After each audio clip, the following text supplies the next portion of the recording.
Hello guys, welcome. स्वागत है आपका एक और वीडियो में।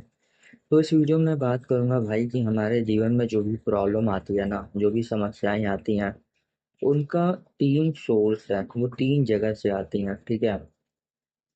तो आज मैं बस बेसिक बेसिक बताऊंगा कि वो कहाँ कहाँ से आती हैं, और इन डिटेल हम किसी और वीडियो में चर्चा करेंगे कि भाई उसका सोल्यूशन क्या हो सकता है। ठीक है, या देखेंगे जैसा भी हो। तो सबसे पहला है ना, देखो, सबसे पहले ये समझना बहुत ज़रूरी है कि आपके लाइफ में प्रॉब्लम कहाँ कहाँ से आ रही है। अगर आपको यही नहीं पता है ना, तो बस आप अंदाजे में तीर चलाओगे। ठीक है, अंधेरे में तीर। और तुक्का भाई, अगर मान लो कभी काल निशाना लग गया तो ठीक है, बट अधिकांश समय आपका मेहनत जो है, एनर्जी जो है, रिसोर्स जो है, वो वेस्ट ही होगा। ठीक है। तो इसलिए हमें यह पता करना बहुत ज़रूरी है कि भाई पहले प्रॉब्लम कहाँ से आ रही है, फिर उस प्रॉब्लम की जड़ पे अटैक करो सीधे, ताकि आप उस प्रॉब्लम से अपने आप को फ्री कर पाओ। ठीक है। तो ये पूरा यूनिवर्स जो है ना, थ्री डायमेंशन से मिलके बना है। तो प्रॉब्लम का भी थ्री डायमेंशन है। पहला है बाहरी कारण से। हमारे सबके लाइफ में बाहरी कारण से प्रॉब्लम आती है। जैसे कि मान लो कोई स्कूल जा रहा है, ऑफिस जा रहा है, बारिश हो गया, ठीक है, ट्रैफिक में फंस गया, ये सब बाहरी कारण है।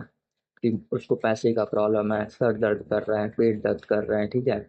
या फिर लोगों से कैसे डील करें। ठीक है, ऑफिस में हर जगह लोगों से डील करना होता है, हमारे आपसी रिश्ते होते हैं। ठीक है। तो इन सारे बाहरी कारणों में जो सबसे ज़्यादा आदमी आज के समय में परेशान है ना, वो है आपसी रिश्तों में। लोगों से डील करने में ना वो सबसे ज़्यादा परेशान है। चाहे वो रिश्ते माँ बाप से हो, भाई बहन से हो, दोस्तों से हो, ऑफिस में हो, कलीग से हो। ठीक है। कहीं पे भी आदमी जो सबसे ज्यादा जो परेशान है ना, वो लोगों से डील करने में, आपसी रिश्तों में डील करते वक्त वो ज्यादा मतलब स्ट्रेस आ रहा है, दुख आ रहा है। ठीक है। एक्सपेक्टेशन, पक्षपात, ये सब चीजों की वजह से। तो है दूसरा है भाई। अब देखो, जो मैंने पहले बोला ना, उस पर थोड़ा सा गौर करना, थोड़ा चिंतन करना और सोचना कि क्या क्या और बाहरी कारण है। और जैसे मैंने बताया कि भाई सबसे ज्यादा जो प्रमुख है, एक दूसरे से डील करते वक्त ना आपसी रिश्तों में जो प्रॉब्लम आ रही है, वो प्रमुख है। ठीक है। बाकी मान लो छोटी मोटी है, तो उससे आदमी इतना परेशान नहीं होता है। जैसे मान लो कि ये मैंने बोला कि भाई सर दर्द कर रहा है, फिर बुखार है। ठीक है।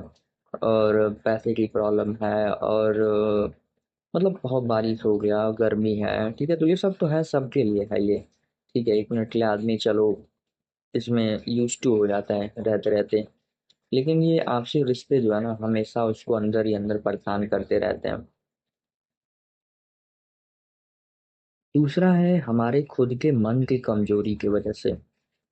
बहुत कम लोग होते हैं जो अपने ऊपर ध्यान देते हैं। ठीक है। अपने अंदर वो खुद के साथ समय बिताते हैं, खुद के ऊपर ऑब्जर्व करते हैं कि भाई मेरे अंदर ही तो कहीं कोई प्रॉब्लम तो नहीं है ना।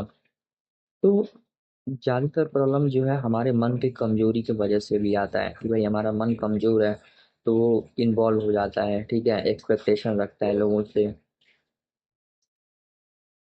तो इस वजह से उसको दुख झेलना पड़ता है। ठीक है। तरह तरह के उसके अंदर इमोशनल कमजोरी है। दया हो गया, आपका ये लगाव हो गया। ठीक है। और कई तरीके की इमोशनल जो वीकनेस होती है, ठीक है, मन की कमजोरी, उस वजह से उसको दुख आते हैं, प्रॉब्लम आते हैं। ठीक है। और तीसरा है प्रकृति के कुछ सेट नियम है। ठीक है। प्रकृति के नियम है, उसको तोड़ता जब आदमी ना, तब दुख आता है।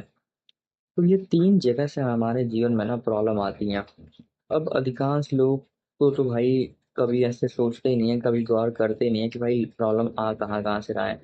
जैसे मैंने बताया, ये मन की कमजोरी की वजह से और प्रकृति के नियम तोड़ने की वजह से।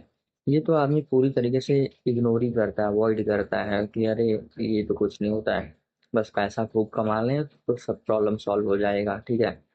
पैसे का प्रभाव भी आज के समय में इतना बढ़ गया है। तो मैंने एक वीडियो में मनी की साइकोलॉजी पूरा अपलोड किया है, आप उसको सुन लेना।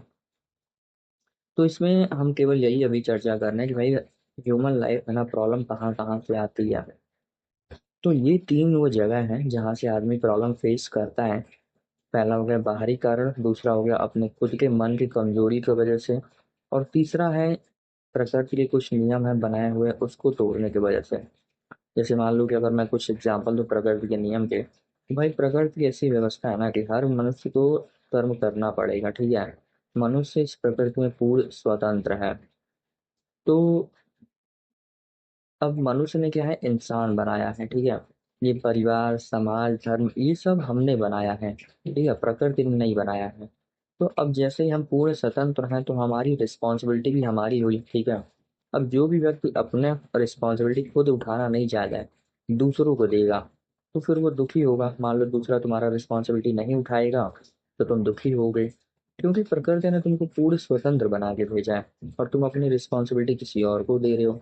चाहे वो बच्चे हो गए, चाहे माँ बाप हो गए, ठीक है, चाहे परिवार हो गया, तुम्हारा समाज धर्म, बॉस हो गया तुम्हारा ऑफिस में, किसी को भी अपनी तुम रिस्पॉन्सिबिलिटी अपनी जवाबदेही जो है अकाउंटेबिलिटी तुम किसी और को दे रहे हो कि भाई तुम किसी और के ऊपर लदना चाह रहे हो, अपनी स्वतंत्रता को तुम एक तरीके से गिरवी रख रहे हो, ठीक है, गुलामी चूज कर रहे हो। तो तुमको दुख होगा जैसे ही वो व्यक्ति मान लो मना करेगा या फिर तुम्हारी जो भी एक्सपेक्टेशन है वो पूरा नहीं होगी तो तुम दुखी होगे, ठीक है। ये एक नियम बताया। दूसरा मान लो जैसे हर मनुष्य ऑब्जर्व करता है भाई, वो अकेले जन्म लेता है और अकेले ही मरता है, ठीक है। लेकिन फिर भी वो संसार में ऐसा जीता है ना कि जैसे वो मैं मेरा मेरे इतना दृढ़ता से सबको पकड़ लेता है ना कि वो सोचता है कि यार ये सब ना मैं लेके ही जाऊंगा, ठीक है। वो जीवन में कभी भी ये एहसास भी नहीं करता है, ये मतलब इस पे थोड़ा बहुत भी चिंतन भी आदमी नहीं करता है अपने डेली लाइफ में कि भाई ये सब जो है ना परमानेंट नहीं है, ये सब टेम्पररी है। मेरा जो मन है, मेरी जो खुशी है, शांति है, मस्ती है, ये सब चीजें ना मेरे साथ जाएगी। लेकिन तुम जो पैसे जुटाने में लगे हो, बहुत बड़ा मकान बनाने में लगे हो, धन संपत्ति इकट्ठा करने में लगे हो, मर मर के तुम इकट्ठा कर रहे हो, ये सब चीजें देखो पाने में कोई बुराई नहीं है, लेकिन आदमी ना मर मर के इसको इकट्ठा करने में लगता है। तो ये इसी अज्ञानता से तो हो रहा है कि भाई तू अकेला आया अकेला जाएगा, तू इतना क्यों ये सब चीज इकट्ठा कर रहा है। तो कहीं ना कहीं ये अज्ञानता है, कहीं ना कहीं तुम ये प्रकृति का नियम तोड़ रहे हो। प्रकृति का एक और नियम है भाई कि प्रकृति देखो पक्षपात चुनाव नहीं करती है, ठीक है। इतनी बड़ी प्रकृति है, सूरज है रोशनी दे रहा है तो सबको दे रहा है बिना किसी पक्षपात के। जीव जंतु चींटी, इंसान में कितने सारे भेदभाव हमने बना लिए हैं, कितने सारे धर्म, कितना सारा बंटवारा कर लिया है। हिंदू धर्म ले लो तो ऐसा नहीं कि सब हिंदू ही हैं, उसमें कोई ब्राह्मण है, क्षत्रिय है, वैश्य है, शूद्र है, फिर उसमें पता नहीं कितने जाति हैं ऐसे सारे में है। चाहे वो मुस्लिम हो गया, ईसाई, सारे धर्मों में ऐसा ही है। इंसान को इंसान से बांटा है धर्मों के आधार पे। तो सूरज तो भेदभाव नहीं कर रहा है, हवाएं भेदभाव नहीं कर रही हैं, पानी भेदभाव नहीं कर रहा है, ठीक है, सबको समान रूप से उपलब्ध है, सब कुछ प्रकृति की सारी चीजें सबको बराबर उपलब्ध है। बट इंसान क्या है, भेदभाव पक्षपात करता है, इसलिए वो दुख में फंसता है। ये भी एक प्रकृति का नियम है। तो ऐसे मैंने दो तीन नियम बताए। एक और प्रकृति का नियम है जैसे कि मैंने बताया, जैसे कृष्ण बोलते हैं भगवद गीता में कि भाई कर्म करना पड़ेगा हर इंसान को, ठीक है। हर इंसान को कर्म करना पड़ेगा और आपसी सहयोग करना पड़ेगा, ठीक है। कोई भी इंसान ऐसा नहीं बोल सकता भाई कि मुझे किसी व्यक्ति की जरूरत ही नहीं है, क्योंकि इंसानों के लिए ही नियम है भाई, आपसी सहयोग तुमको करना पड़ेगा तभी जाके तुम जीवन अच्छे से जी सकते हो, ठीक है, आज के टाइम पे। तो ये दो नियम है प्रकृति की तरफ से कि भाई कर्म हर किसी को करना पड़ेगा, चाहे तुमको कोई भी मनुष्य बिना कर्म के एक मिनट के लिए नहीं रह सकता है। तो ये सब कुछ नियम है जिसको आदमी तोड़ता है और इस वजह से उसके लाइफ में दुख आता है, ठीक है। मन की कमजोरियाँ, जैसे मैंने बताया कि भाई पक्षपात हो गया और इन्वॉल्व हो जाना, ये सब मन की कमजोरी है। इसकी वजह से फिर तुमको दुख आएगा, ठीक है। अपेक्षा रखना किसी से, मतलब शुरुआत यहीं से होता है, इन्वॉल्व हो गए, मतलब पहले पक्षपात करोगे फिर तुम्हें इन्वॉल्व हो जाओगे उसमें, फिर अपेक्षा आएगी और वो टूटेगी तो दुख होएगा, ठीक है।